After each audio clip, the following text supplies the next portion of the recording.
Buenos días. ¿Se escuchan? ¿Sí? Ya. Buenos días, chicos. A ver, el tema que voy a presentar ahora es un poco árido, es muy largo, complejo, voy a tratar de sintetizar, ¿sí?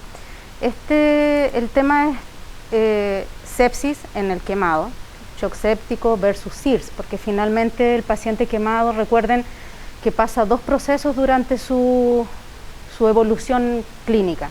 La primera es la condición de un paciente que pasa por la fase de paciente trauma y después durante su larga evolución vive cuadros sépticos más o menos permanentes durante los 2-3 meses que es el tiempo de hospitalización de nuestros pacientes.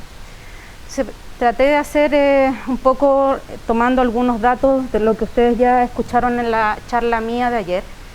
En el fondo, tratar de enlazar estas dos situaciones clínicas que van variando con los días y con el tiempo de hospitalización del paciente. Bueno, recordar que obviamente el paciente quemado crítico inicialmente es un paciente de trauma. Por lo tanto, en ese momento el paciente tiene una condición más de hipovolemia y el actuar médico es rehidratar, ¿cierto? Es lo que ayer les expliqué. En el fondo el enfoque va a ir las primeras 24 o 48 horas. Pasado eso, obviamente el paciente ya más estabilizado, probablemente superando este proceso de cascada inflamatoria que se genera en esos primeros 3 días cruciales del paciente, baja un poco esta cascada inflamatoria, la permeabilidad disminuye y después ya entramos como en una etapa como de situación de estabilidad de su hemodinamia. Y ya empezamos a vivir la cronicidad de un paciente quemado, finalmente son el tema séptico, las infecciones que obviamente son lo que tenemos que aprender a manejar y reconocer. Por eso acá hago la diferencia en esta imagen de el quemado crítico, ¿cierto? La rehidratación, como les dije, y ya cuando estamos en condición de shock séptico entramos a manejar ya datos un poco más finos y trabajamos ya con la perfusión de ese paciente. La perfusión tisular en el fondo, que es lo que ya en el fondo se ve afectado cuando ya entra un cuadro séptico a manifestarse en este tipo de pacientes. Un poco para recordar la fase inicial, obviamente fisiopatológica del quemado en sí, son las reacciones locales que se generan, los procesos inflamatorios, esta cascada inflamatoria que les digo que se genera en un inicio, que genera trastornos tisulares, trastornos vasculares, que muchas veces lleva a esta permeabilidad, este intravascular enfermo finalmente, este intravascular que permeabiliza de tal manera que todo lo que tiene de líquido sale al extracelular, se pierde primero de los 3 compartimentos, se va perdiendo el intersticio, el intracelular y finalmente muchas veces el intracelular, que es donde nosotros tenemos que ya actuar con el aporte de volumen. Sobre lo mismo, ya hablando en el contexto de condición inflamatoria o SIRS, que ya ahora es un término que está poco usado, pero en el quemado en sí nos sirve mucho para poder hacer la diferencia entre cuando estamos en una fase aguda, cuando estamos en un séptico y la condición intermedia que viene siendo el sistema inflamatorio sistémico. En esta etapa, obviamente ya el paciente habiendo superado las primeras 72 horas, vive todo este cuadro inflamatorio de trastornos obviamente hormonales, la gran mayoría, y obviamente hay alteraciones de la hormona antidiurética, la cascada, el sistema renina-angiotensina se ve afectado, la parte adrenérgica, el cortisol. Todo ello obviamente llevan a un trastorno de las bombas de flujo de volumen, sodio, agua, hay pérdidas. Por eso es que cuando les explicaba ayer, uno de los datos que uno mira en las primeras horas de un paciente son datos muy simples, que son ver la hemoconcentración con el hematocrito, la hipernatremia, ¿cierto? Cuando hay obviamente una hipernatremia, sabemos que ese paciente aún no ha superado la etapa de reanimación. Todo esto obviamente va en perjuicio de lo que obviamente pasa a nivel tisular o de tejido en el fondo, que hay un trastorno también del colágeno. Haciendo como un resumen de todo, ¿cierto? Lo que les mencioné ayer, el cálculo de Parkland, quiero que se queden con el concepto que solamente es un referente, ya no se usa seguir así a regla firme el tema de dar de acuerdo a los valores de 4 ml por superficie por peso. En realidad solamente es un estimativo, ¿sí? Es algo que les va a guiar y les va a decir cuánto más o menos ese paciente tiene estimado de pérdida, pero no es para seguirlo al pie de la letra como se hacía anteriormente. Sí, uno parte de una base, sobre todo los que ya tenemos asumido porcentajes sobre un 20%, partir 500 ml hora y vamos, como les expliqué ayer, ajustándonos a la diuresis horaria, que es algo tan simple, sencillo y no necesita mayor estudio. Y cuidar, obviamente, lo que más adelante les iré recalcando una y otra vez, es sobrevolemizar, porque sobrevolemizar en un quemado es 10 veces mayor que en un paciente polivalente. El sobrevolemizado en ellos no solamente llevamos a un edema pulmonar, a una hipertensión intraabdominal, sino que además generamos que una quemadura pueda terminar complicándose aún más de lo que podía haber sido si manejamos bien los volúmenes nosotros. Por eso es súper importante que esta parte, y es lo que quiero siempre enfatizar y que se queden con ese concepto, no dar exagerada cantidad de volumen y solo regirse a la diuresis. Y los datos de laboratorio tan simples como lo hablábamos ayer, la natremia, el hematocrito y una acidosis. Hablamos también de los cristaloides ayer y coloides. Saber el por qué el coloide, también lo vuelvo a recalcar, el coloide obviamente disminuye la cantidad de volumen que se tiene que dar en un paciente, y porque finalmente cuando hay un quemado lo que más se pierde finalmente es plasma, que es lo que, si uno midiera lo que exuda ese paciente y lo que eliminó es plasma. Por lo tanto, obviamente, y sabemos además que la mayor cantidad de albúmina que tenemos en el organismo lo tiene la piel, y el otro restante obviamente a nivel vascular y tejido. Entonces, con esos dos datos quedarnos siempre ahí para pensar qué es lo que vamos a seguir trabajando con el transcurso de los días en este paciente y no terminar como sale en este dibujo que quise representar ahí, el cambio físico de tener un 70 kilos y después ustedes tener un paciente edematoso y con complicaciones. Un poco lo mismo también ahí hablar de la reanimación con fluido, donde obviamente uno tiene que trabajar y qué es lo que va a corregir, es el manejo obviamente de corregir ese intravascular que está afectado. Las complicaciones lo mismo, ya les mencioné, el edema pulmonar, sobrevolemizar, recuerden, siempre va a aumentar la morbimortalidad en el paciente. Eso, por favor, no pierdan ese concepto, porque eso es vital para cualquier paciente, pero el nuestro mucho más. Lo hablábamos también, los pacientes necesitan sus primeras horas un monitoreo básico, invasivo, con un catéter venoso central más que suficiente. Y aquí entramos de lleno ya un poco al tema de buscar las diferencias de condición quemado agudo, CIRS, y un shock séptico, que finalmente es lo que debemos aprender a tratar de hacer la diferencia. Ya un poco pensando también en el escenario que estamos con un paciente, finalmente que tenemos gran área cutánea comprometida, Muchas veces se tiene que trabajar apenas con un catéter central e incluso en ocasiones con solo catéter femoral, por lo tanto tenemos limitadas las mediciones de parámetros de flujo dependencia, que es lo que les voy a mencionar más adelante. Por lo tanto, aquí quise poner los objetivos en el fondo, que es unificar el manejo clínico del shock séptico en las condiciones clínicas que contamos. O sea, un paciente que tiene áreas quemadas extensas, en donde probablemente ustedes tengan que manejarse con datos muy básicos. Aplicar las variables dinámicas y estáticas adaptadas a un paciente quemado por lo mismo, porque obviamente van a tener pocas posibilidades quizás de llegar a un invasivo mayor. Utilizar los dispositivos adecuados para ese paciente, porque a veces también pasa que creemos que dando dispositivos avanzados vamos a poder dar un mejor manejo a ese paciente, y eso ya se ha visto que incurre a muchos errores. Usar dispositivos avanzados en un paciente de inicio muchas veces lleva al error y se puede incluso sobrevolemizar.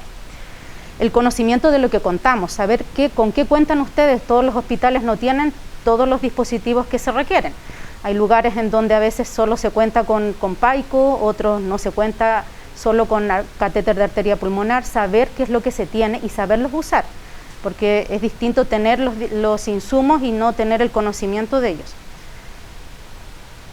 Bueno, y el concepto, ahora vamos a las definiciones, que voy a tratar de ser lo más resumida para que no alarguemos mucho esto. El shock séptico, hay varias definiciones en realidad, pero la que a mí más me acomoda y nos sirve mucho para el manejo práctico es cómo se define fisiopatológicamente. Entonces, una disfunción circulatoria progresiva, potencialmente irreversible, que lleva a hipoperfusión, un desbalance global entre el transporte y el consumo de oxígeno, llevando eventualmente, ¿cierto?, a un distrés celular y mitocondrial, con una falla bioenergética y muerte, finalmente, que obviamente puede ser tratado oportunamente si lo sabemos reconocer.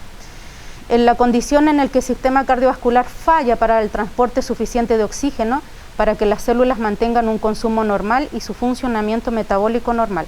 Porque finalmente ya el concepto de todo esto escrito que ustedes leen acá, el concepto es que ya estamos en un área chica de ese paciente, la más mínima, que es a nivel tisular, que es la perfusión en el fondo, que es la que ahora tenemos que trabajar. Y en donde obviamente vamos a volver a tocar los temas de volumen. Aquí un poco grafico lo que en el fondo pasa con estas reanimaciones con volumen. Esta es una gráfica que me gusta mucho y un poco simplifica todo lo que hacemos con aportes de volumen que uno diría, la verdad, no tiene tanta importancia darle 500, darle 1000, darle 100. Uno diría, ya, no pasa nada con el paciente. Sin embargo, en el fondo, el dar estos fluidos, hacemos un acto de fe, ¿sí? Como dice, cuando damos fluidos, ¿qué logramos con eso? Logramos un incremento del retorno venoso, aumentamos la precarga, ¿cierto? Aumentamos el trabajo cardíaco, el índice cardíaco, mejoramos la oxigenación tisular, mejoramos el gradiente venoso a nivel tisular, mejoramos la respiración con el consumo de oxígeno y finalmente llegamos a la parte final, que es la que no vemos, pero que finalmente esas cargas de volumen llegan y generan un impacto en el paciente, que es la célula. Y es la que finalmente, si no tratamos, es la que finalmente lleva a la muerte al paciente. Así de importante es esas cargas de volumen. Así como finalmente puede ser tan dañino dar más, también es dañino no darlo o dar muy poco, o no dar guiado por elementos clínicos que se los voy a mencionar. La reanimación en nuestros pacientes, entonces, en general, la diferencia grande que tenemos es poder reconocer cuando estamos en una condición inflamatoria pura, donde hay una permeabilización solamente por inflamación, o estamos en una condición de shock séptico. Esto porque hay una diferencia al paciente común, porque finalmente son pacientes que permanentemente, durante toda la hospitalización, tienen intervenciones quirúrgicas que generan una injuria en ese paciente. Y esa injuria genera también nuevamente cascadas inflamatorias, y cascadas inflamatorias al nivel que vuelven a generar como si el paciente estuviera en el día 1 de su llegada. Es decir, se vasodilatan, nuevamente la permeabilidad se ve alterada, y nuevamente esa cantidad de volumen que uno dé tiene que estar muy bien titulada y muy bien dejada, y justificada además. Entonces aquí entramos en datos ya que obviamente se deben conocer, el manejo de los marcadores de flujo dependencia, que son los que nos permiten decir si ese paciente está con una alteración de perfusión tisular. Está el lactato, que deben conocer bien, que es un marcador que hoy en día todos los laboratorios se tienen a mano. El delta CO2, que es un marcador que se mide, pero que también se puede tomar y calcular de manera muy simple. La saturación venosa central de oxígeno, el delta PP, la medición de vena cava, que hoy en día también se los muestro más adelante, dentro de todos los dispositivos que uno tiene en el mercado y que tiene a mano de poder usar. Siempre repetimos que mientras menos invasivo se sea, es mejor. Y por lo mismo, con ese pensamiento entra fuerte el uso de la ecografía, que finalmente es un examen sencillo, que está a mano, que ustedes pueden hacer un diagnóstico incluso en la urgencia con la ecografía, y en el caso puntual de un shock séptico también nos puede ayudar bastante, sin que ustedes tengan que hacer nada invasivo, con medidas que también pueden tener sus riesgos. La presión de pulso, y puse aquí en color un poco para destacar la PVC. La PVC, la verdad, es una medición, la presión venosa central, es una medición que está muy desprestigiada en el último tiempo, porque finalmente durante muchos años consideramos erróneamente que nosotros teníamos que tener una meta para llegar, y buscábamos llegar a una PVC ideal. Decíamos absurdamente que teníamos que tener PVC sobre 10, y ese paciente podía ya asumir que estaba en una condición de hemodinamia aceptable. Sin embargo, eso no es así, y eso es lo que finalmente se cambió un poco el concepto, y claramente se ve ahora que a nosotros en el caso de los pacientes quemados nos ayuda mucho, es que no, eso nos sirve más que nada como un referente de cuán comprometida está la parte cardiovascular, porque finalmente esa PVC en el fondo lo que traduce es el daño o la falla cardíaca derecha, que también se los voy a explicar más adelante. En el fondo, entonces, cuando uno da cargas de volumen, trabaja sobre el circuito venoso, ¿cierto? Es ahí donde ustedes generan un impacto para dar esas cargas de volumen, sea los 250 que está estimado que uno puede generar un impacto para mejorar esa condición de perfusión, o 100 ml que también está estimado que puede generar el mismo impacto que las cargas de 250. También se les explico más adelante la diferencia en quiénes usar tal cantidad y en quiénes no. Generalmente las cargas menores nosotros tratamos de usarlo en los adultos mayores, en donde claramente 250 versus 100 cc hacen una diferencia, y obviamente evitan que uno termine con un paciente con compromiso cardiovascular. Entonces, finalmente, lo que en el fondo uno hace cuando da cargas de volumen, trabaja, como les digo, sobre el circuito venoso. El circuito venoso obviamente está formado por un volumen no estresado y un volumen estresado. Nosotros con estas cargas de volumen trabajamos sobre el volumen estresado. Es como, tal como se ve en el dibujo, es como llenar un tiesto sobre ese valor de diferencias donde uno trabaja con esas cargas de volumen. Y esa carga de volumen finalmente es la que nos permite mejorar esa perfusión, generar un retorno venoso adecuado para que ese paciente pueda tener una perfusión adecuada. Entonces, en el fondo lo que quiero graficarles acá, que esas cargas de volumen que finalmente damos es lo que traducimos en el retorno venoso. El retorno venoso finalmente es la relación entre la presión media sistémica, que es la presión que se genera a nivel vascular, menos la presión de la arteria de la aurícula derecha.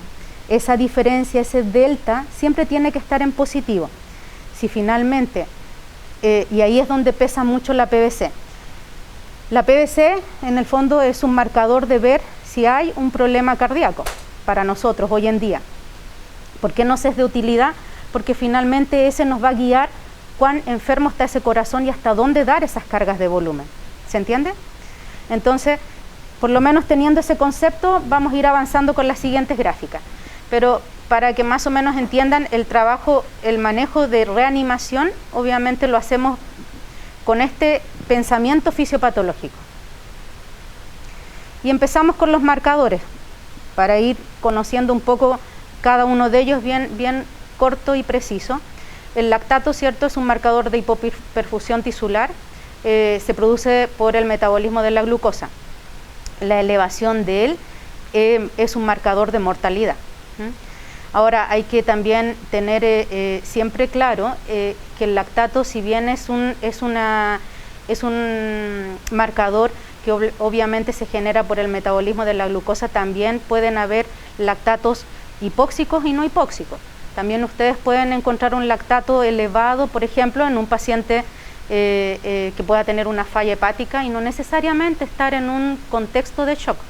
Por eso es importante que todos los datos que les voy a ir mencionando se puedan correlacionar con la clínica, que finalmente es el que pone la marca y los pasos a seguir, más que un número, más que un laboratorio. Siempre pensar que la clínica está por encima de todos estos valores que obviamente los vamos a ir tomando para poder guiar nuestro manejo. Este dato, este marcador, o más que marcador, signo clínico, para nosotros nos es de mucha utilidad, por lo menos así lo tenemos nosotros los residentes enfatizado. ¿Por qué? Por lo mismo que les mencionaba. Los pacientes quemados, nosotros trabajamos con pacientes sobre un 50%, gran parte de ellos. Y por lo tanto los accesos venosos muchas veces son difíciles. No tener un catéter central en ocasiones nos limita. Poner un femoral, perdemos todos estos marcadores porque no podemos hacer mediciones precisas. Entonces tenemos esto que finalmente se ha estudiado y se ha visto. Hay revisiones como este estudio que les menciono acá, que es el Andrómeda, en donde se ha hecho estudio y se ha visto que con solo hacer esta presión del pulpejo del dedo de un paciente, pueden ustedes estimar si ese paciente tiene una perfusión adecuada o no tiene una perfusión adecuada. Y es tan sensible que en el momento que ustedes están dando las cargas de volumen, y créanme que se ve en la práctica así, ustedes pasan cargas de volumen y en cosa de 10 minutos o menos, esa presión que yo aquí les menciono, que tiene que ser en segundos, ustedes presionan por 10 segundos, cuentan 10 segundos, hacen presión, sueltan, y no tiene que tener más de 3 segundos que el pulpejo del dedo, del área que ustedes están haciendo presión, tiene que volver a mejorar la circulación, enrojecerse o mejorar la circulación. Entonces, si es menos de 3 segundos, asumimos que eso está bien. Si es más de 3 segundos, 5 o más, claramente estamos ante una condición de hipoperfusión. Y cuando damos las cargas de volumen, es totalmente comprobado que sí se nota el cambio. Y en nuestros pacientes nos sirve mucho justamente por eso, porque al final no tenemos muchas veces la posibilidad de colocar dispositivos avanzados. Así que es de mucha utilidad, lo puede hacer cualquiera al lado de la cama del paciente. No necesita, como ven, ningún examen, nada que en realidad les pueda quitar tiempo, y lo pueden ver en el momento. El Motley Score también es un marcador que también nos permite saber la magnitud de un daño de perfusión. Eso se va tomando acá, como si ustedes se fijan, en grados. En la medida que se va extendiendo, obviamente habla de una condición de hipovolemia y de perfusión más que hipovolemia, y obviamente implica actuar inmediatamente. Mientras más retarden el manejo, obviamente el perjuicio de ese paciente va a ser mayor y claramente nos va a costar más sacar adelante. Seguido de eso, otro marcador que para nosotros también es de mucha utilidad es la presión de pulso. También es algo que tampoco necesita ningún examen, y ustedes lo pueden ver en el monitor. Finalmente, lo que en el fondo mide la presión de pulso depende del volumen sistólico, que finalmente es lo que nos va a permitir saber cómo está la parte cardiovascular, ¿sí? Arterial y venosa, de alguna manera. Y por lo tanto, y nos mide, es un marcador de precarga dependencia. Por lo tanto, tener el valor de saber cómo está esa presión arterial, la diferencia entre la sistólica y la diastólica, nos puede determinar también que un paciente está en condición de shock. Incluso a veces puede ser tan preciso como decirnos ese paciente puede estar en un shock cardiogénico, si tenemos una diastólica muy baja, o estamos en una condición de hipovolemia o shock, ¿sí? Dependiendo de los valores. Una forma bien simple de conocer y de saber la situación hemodinámica del paciente o si estamos en shock, esta mnemotecnia de considerar que cada variación de década de un paciente nos permite el acercar o distanciar esa presión entre la presión sistólica y la presión diastólica. Entonces, una baja presión de pulso en el contexto de shock, ¿cierto?, nos va a traducir obviamente en un volumen sistólico bajo. Una diastólica, si esta diastólica fuera, por poner un ejemplo, 30, también nos hablaría de que hay un problema probablemente cardiovascular, que hay un problema diastólico que está pasando en este paciente, además quizás de un shock. Así que es un marcador bastante sensible también y fácil de realizar. Después ya entramos a los marcadores que son ya un poco más dependientes del manejo y la ayuda de enfermería.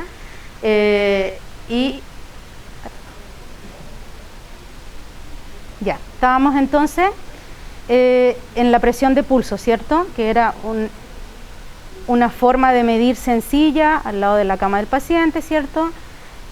Utilizando el monitor y con el cual podíamos actuar rápidamente en caso de tener ahí la información de que estemos en una condición de shock. Después entramos a los marcadores que obviamente dependen de mediciones de laboratorio, que es el delta CO2. Este es uno de los marcadores en realidad mucho más sensibles de todos los que se conocen para manejar en condición de shock, incluso más que el lactato, por lo mismo que les mencionaba que hay mediciones, hay hiperlactatemias que son hipóxicas y no hipóxicas. Claramente este es el más sensible, porque finalmente es el que permite ver cuánto de intercambio oxígeno y CO2 hay en la célula, en el tejido. Por lo tanto, nos habla de un enlentecimiento del flujo o una mala distribución del flujo sanguíneo, ¿sí? Por eso es el marcador más sensible. Y es un marcador que obviamente depende, se mide la relación veno-arterial de oxígeno. Necesitan ustedes tener un gas venoso y en esto sí tiene una limitación que dependen de un catéter central para poder tomar este dato, además del gas arterial que toman de su línea arterial. Y una vez sacando la diferencia venosa y arterial van a poder tener un dato y se sabe que el corte de este valor es 6. Si tienen valores sobre 6, estamos también en una condición de shock, ¿sí? También ahí nos hace pensar que este intercambio de oxígeno y CO2 está habiendo un acúmulo de CO2 por la poca llegada de oxígeno, ¿cierto? El cambio es 1 a 1, ¿sí? Llega menos cantidad de oxígeno, porque obviamente ese oxígeno y ese consumo de oxígeno se está generando un desequilibrio entre el transporte, entre el consumo y el transporte de oxígeno. Eso es un shock, esa es una condición de shock. Una condición estable es cuando el equilibrio está ambos en una condición similar. Si eso obviamente empieza a variar, estaríamos en esa condición de shock, como les digo, y obviamente ahí hay un acúmulo de CO2 en el tejido y eso se traduce en este CO2 elevado que es el delta CO2.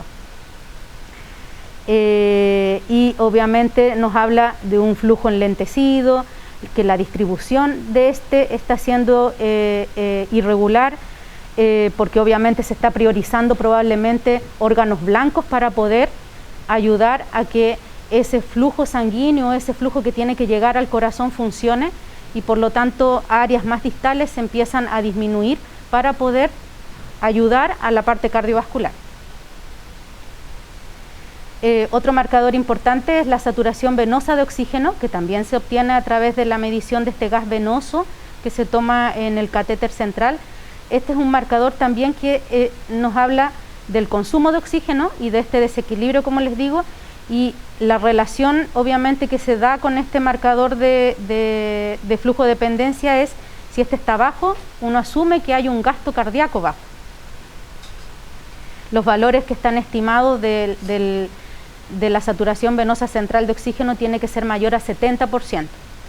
Eso, obviamente, sumado al delta CO2, sumado que ustedes examinaron al paciente, vieron que obviamente tiene un tiempo de relleno capilar enlentecido, hay una clínica que está taquicárdico, hipotenso, ¿cierto? Y tiene todos estos datos agregados, asumimos que obviamente estamos en una condición de shock. ¿Y por qué hago la diferencia? Que se los voy a mostrar en una gráfica más adelante, porque como nuestros pacientes son quirúrgico-médicos, probablemente la taquicardia pueda deberse a que el paciente tiene dolor, que el paciente está con delirium, que el paciente salió de un pabellón reciente y a lo mejor no es un shock séptico, es un shock hipovolémico porque sangró en demasía por el trabajo quirúrgico que se hizo. Entonces, por eso es importante que se puedan hacer una relación, la clínica, la historia de ese minuto del paciente con estos exámenes que uno pide en el momento que estamos con un paciente en condición de hipotensión. Volviendo a la PVC, que es lo que quiero que también vuelvan a reencantarse con este valor. ¿Qué función cumple?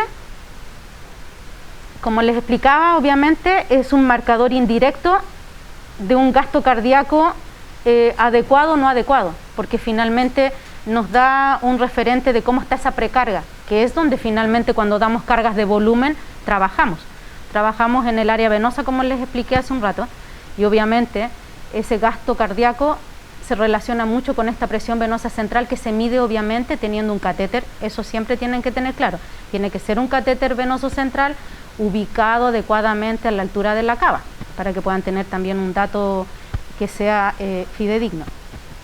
¿Y por qué tiene tanta relevancia para el quemado esto? Porque como obviamente es un paciente que no tiene accesos fáciles, no tenemos dispositivos avanzados por zonas quemadas, o porque sencillamente a veces los dispositivos avanzados agravan más la situación, porque significa traer más focos infecciosos, más dispositivos que puedan generar perpetuar cuadros sépticos. Es que es el examen más sencillo, más simple, siempre y cuando lo sepan usar e interpretar. Eso es como lo que tienen que ustedes tener claro. El objetivo entonces de medir la PVC es vigilar la presión de la aurícula derecha, señalar las relaciones de volumen de sangre circulante y la capacidad cardíaca. En el fondo es el que nos va a decir, ojo, yo medí una PVC, me dio 5, di una carga de volumen y post carga de volumen esa PVC subió más del 10%, paremos con los volúmenes, porque si seguimos dando volumen, ese paciente lo vamos a congestionar y vamos a terminar con un edema pulmonar de causa cardiogénica y vamos a sumar un problema más al paciente. Esa es la situación que genera el tener este valor tan simple, pero que se sepa usar de esa manera, solo como un referente. Entonces, como les puse acá, emplearlo solo como guía de identificación temprana de una insuficiencia cardíaca en un contexto séptico. Después están otro dato que también se puede, otro examen simple que se puede hacer al lado de la cama del paciente, es la elevación de las extremidades superiores. Ustedes saben que, como les decía, trabajamos sobre el circuito venoso cuando estamos en una condición de shock o de hipotensión. Entonces, ¿qué se hace con esta elevación de las extremidades inferiores? Es aumentar el retorno venoso, ¿cierto? Entonces, al aumentar el retorno venoso, ese paciente automáticamente en esta elevación de las extremidades, el paciente va a subir alrededor de 150 a 300 cc de volumen. Eso mismo que ustedes le iban a pasar en suero, solo con elevar la extremidad ustedes le están entregando a ese circuito venoso. Y por ende, obviamente, ustedes también van a notar ahí en el monitor, en el minuto, elevan las extremidades y el paciente va a subir esa presión rápidamente.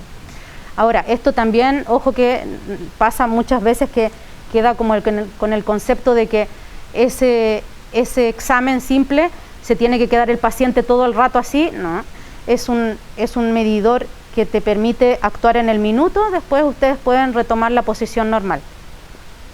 El único pero para nuestros pacientes en particular a este examen es cuando tenemos las extremidades con injertos o quemaduras, pero hoy en día las camas permiten y facilitan harto. Ustedes cambian el tren del Lembour, ¿cierto?, en sentido inverso, lo colocan, giran la cama y ponen la cabeza lo más baja posible y las extremidades en alto, sin necesidad de solo flectar las extremidades. El delta pp, este sí es un marcador también muy fino y sensible para medir una condición de shock, pero sí depende un poco de que el paciente esté ventilado, que esté un paciente ventilado, sedado, sin eventos cardiológicos, sin alteraciones de ritmo, porque obviamente el paciente para medir las presiones sistólica y diastólica tiene que tener una condición de estabilidad en eso, porque si no obviamente los valores se alteran. Así que ese es el único inconveniente que tiene, que no permite hacerlo en un paciente despierto, a diferencia del signo que les mencioné anteriormente. Y ¿qué es lo que permite? Obviamente, además de tener un paciente ventilado, que tiene que tener un volumen total o un BT de 8 ml por kilo. Esa es otra limitante, porque si el paciente lo tenemos en condición de distrés, también ahí nos complica un poco usar este marcador, pero también es un marcador ultra sensible si se sabe usar. También el monitor, aprender a usar el monitor, congelar las imágenes para poder medir las presiones, la máxima sistólica, la mínima sistólica, ¿cierto?, la diastólica alta y baja, y de ahí sacan ustedes un promedio de todas estas mediciones, que son la PIPE max menos la PIPE mínima, ¿cierto? El denominador lo mismo, y esto multiplicado por 100. El delta CO2 como valor de referencia es valor de 13%, está medido en porcentaje, ¿sí? Y valores altos obviamente también habla de que estamos en una condición de shock. Lo que les mencionaba, el marcador también que es sencillo, barato, fácil de obtener y no hace no complica en nada, es el uso del ecógrafo para hacer mediciones de distensibilidad y colapsabilidad, que hay una diferencia grande entre uno y otro. La colapsabilidad de la vena cava, ¿cierto?, es colocar a nivel debajo de la apófisis del sifoides, bajo, en la región epigástrica, lo más alto hacia el tórax. Ustedes focalizan ahí, pueden visualizar la vena cava. La única diferencia que obviamente para hacer en un paciente despierto tienen que considerar cuánto se colapsa esa vena, van a poder saber si ese paciente está en una condición de shock, si está obviamente vasopléjico, esa vena obviamente se va a colapsar fácil solo al presionar. Y la distensibilidad, que es la que les coloco acá, al contrario, obviamente se tiene que hacer en un paciente ventilado, también con las mismas características del delta pp, tiene que ser en un paciente que esté con un BT de 8 ml por kilo, y obviamente lo que mide es la disfunción del ventrículo derecho, que también, o sea, la disfunción del ventrículo derecho, perdón, es lo que también limita este examen. El punto de corte, obviamente, porque eso también se mide en porcentaje, mayor a un 18%, la variabilidad puede ser de esta vena cava inferior mayor a un 40%, y estimamos que el paciente está en una condición de hipovolemia. Es sensible y específico más de un 90%. La colapsabilidad, este es el que les decía que puede ser en un paciente despierto, y obviamente mayor al 50% también asumimos que puede ser respondedor a volumen, que en el fondo es lo que nos da este examen. Si se colapsa fácil la vena, obviamente sabemos que ese paciente va a responder a volumen. Bueno, y obviamente ya de lleno un poco en el tema de qué usar con nuestros pacientes. Siempre pensar en el concepto que mientras menos cosas invasivas tengan, mejor. Y obviamente guiarse por la clínica y por los marcadores que pueden estar ahí al borde de la cama del paciente. Por eso puse acá, ¿cuáles monitores? Hoy en día tenemos tantos monitores y a veces creemos que mientras más monitores, más dispositivos, vamos a dar un mejor tratamiento al paciente. A veces eso es un error, porque muchas veces usar muchos dispositivos, además de llevarnos a riesgo de infección, son mal usados, y el colocarlos también tiene su dificultad y pueden también ahí generar algún daño. Aquí un poco está la descripción de los monitores invasivos, los mínimamente invasivos y los no invasivos. Y como siempre, el ecógrafo está dentro de lo no invasivo como el ideal. Y después vienen los más avanzados, PAICO, nosotros tenemos el VolumeView en nuestra unidad. Y el catéter de arteria pulmonar, que en realidad ya está obsoleto el uso, porque obviamente es un dispositivo que es muy complejo el hacer las mediciones, además de la instalación, pero más que nada las mediciones. Por lo tanto, hoy en día lo que se usa en todos lados es el PAICO y el VolumeView. Nosotros tenemos el VolumeView, como les digo. El catéter de Swan-Ganz, que ya lo conocen, es un catéter que mide, también da valores para hacer una disquisición de si estamos en un shock cardiogénico, shock séptico. Nos permite identificar el tipo de shock. Aquí un poco cuál es el catéter de arteria pulmonar. El Vigileo, que ya también está un poco en desuso porque da poca información, ya es poco lo que se puede en general. Para nosotros nos saca de apuro muchas veces, porque por lo mismo que no tenemos acceso y son pacientes quemados extensos, a veces disponemos solo de una extremidad para poder tomar algún dato, y ahí nos permite por lo menos saber cómo está el volumen sistólico, que en algo nos ayuda, y con eso orientarnos un poco más en el manejo. El VolumeView, que ahora es lo fuerte que se está usando en todo lado. Este obviamente es un dispositivo muy bueno, nos permite diferenciar cuando hay un edema pulmonar, si es de origen cardiogénico o extrapulmonar. Un poco el relato de qué función cumple, qué mide, ¿cierto?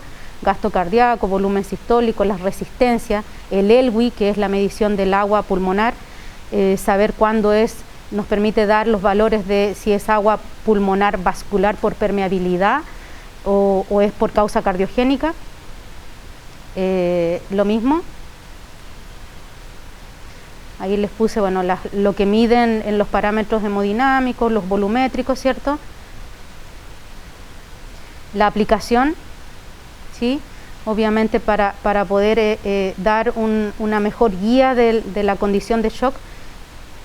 Este era uno de nuestros flujogramas que teníamos inicialmente.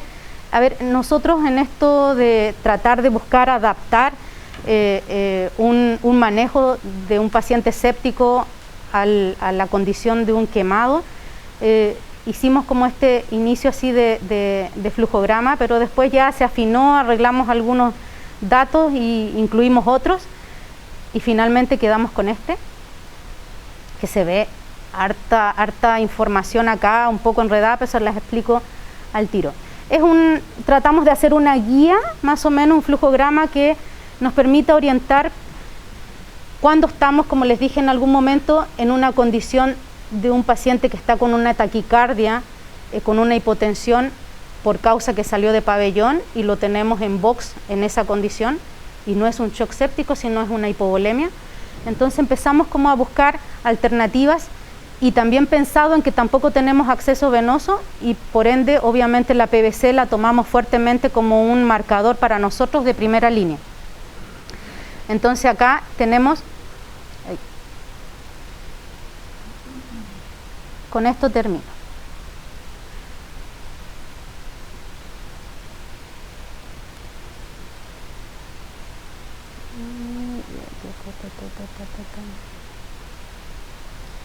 Tenemos entonces como tratar como de enfocarnos si estamos en qué contexto está nuestro paciente.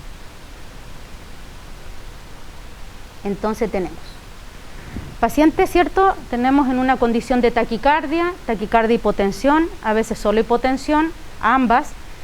Primero partir buscando explicaciones que no sean necesariamente hemodinamia. Será un delirium que no está bien tratado, a lo mejor está taquicárdico por eso. Dolor, que ya sabemos que el paciente nuestro es un paciente que tiene por razones obvias un dolor permanente y que puede ser que a lo mejor estemos submedicando esto y a lo mejor esa sea la razón de la taquicardia.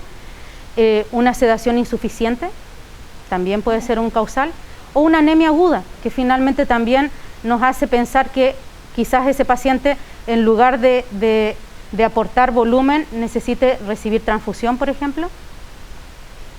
Entonces, en el fondo lo que hacemos es tomar los datos de hipotensión, taquicardia, asumimos, estamos ahí con el paciente, hacemos la medición simple de si ese paciente tiene un tiempo de relleno capilar, si tiene este Motley score en grado 1, 2, 3, ¿cierto? Vemos que el paciente está en esas condiciones y empezamos a hacer la diferencia. Hacemos en paralelo la medición del lactato, pedimos a enfermería que nos mida el lactato, ¿cierto? Gas venoso, gas arterial para poder medir el delta, ver la saturación venosa, pero en paralelo igual, en la medida que esos exámenes que en todo lado tiene por lo menos sus 15 minutos, media hora en que les llega del laboratorio, ustedes actúan ya solo con el tiempo de relleno capilar, ustedes ya pueden actuar. Y empezamos a buscar explicaciones. Pedimos de inmediato al paciente o al enfermero, en este caso, al enfermero que mida la PVC, si tenemos un catéter venoso central, lo hacemos como guía, como se los explicaba, medimos, tenemos un valor, por poner un ejemplo, un 5, y empezamos con la reanimación. Si es un paciente que tiene menos de 65 años, no tiene cardiopatías, llegó sin ninguna complicación ahí, ya tranquilamente empezamos con las cargas de volumen, y las cargas de volumen las damos de 250 cc para poder mejorar esa perfusión. Y una vez que obviamente damos esa carga de volumen, nuevamente pedimos a enfermería que nos haga una medición de la PVC. Por eso es que en el fondo está primero la PVC inicial y después la PVC post esa carga de volumen que ustedes dan. Si esa PVC obviamente subió a más de un 10%, si ese 5 subió a 10, claramente lo que sigue para abajo de este flujograma y en nuestro actuar es probablemente incorporar drogas vasoactivas y no más volumen, porque si no pasamos al tema de sobrevolemizar, ¿cierto? Entonces es para lo que usamos la PVC, solo como un referente de que estamos con un corazón enfermo, con un corazón que no está aceptando los volúmenes, y obviamente tenemos que entrar ya al apoyo de drogas vasoactivas en forma precoz. Si obviamente se da este valor elevado de PVC, en paralelo tomar un ecocardio y ver la magnitud de ese daño, porque podemos estar con un paciente con una hipertensión pulmonar, puede tener un TEP o estar infartado, puede haber un problema ahí que también esté generando esta hipotensión y no sea necesariamente una condición séptica, ¿sí? Y damos las cargas de volumen como les explicaba. Y en el costado, obviamente puse este dato que lo tenemos desde temprano en la mañana, que es un examen de rutina, el hematocrito. Si el hematocrito post-control tenía 30 y después llega, no sé, en 20, con la historia de un pabellón, claramente más que darle cristaloides vamos a dar derivados, ¿cierto? Así que se transfunde y obviamente asumimos que ya no estamos en una condición de shock séptico, estamos en una condición de hipovolemia. Y bajo todas estas condiciones, ya una vez teniendo los datos de parámetro de flujo dependencia que nos sale alterado, más el tiempo de relleno capilar, asumir entonces que ese paciente tiene que tener su ecocardio para saber en qué condición cardiovascular estamos, e iniciamos los vasopresores, ¿sí? Sea que el paciente tuvo su elevación de PVC o no, pasamos las segundas cargas de volumen y él así todo sigue teniendo parámetros de flujo dependencia alterados. Ahí entran los vasopresores, o en primera línea si se altera la PVC, o en segunda línea si la PVC anda bien.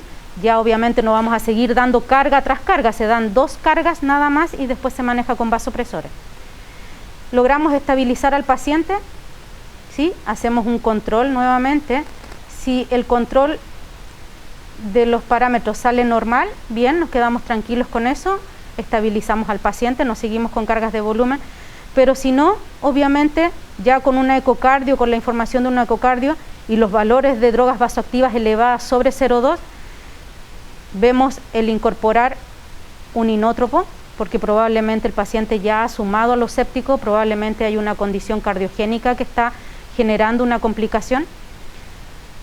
obviamente también recurrimos, que eso lo vamos a incorporar ahora porque no teníamos un marcador que hoy actualmente podemos contar, que es el ProBNP, que es un marcador de insuficiencia cardíaca.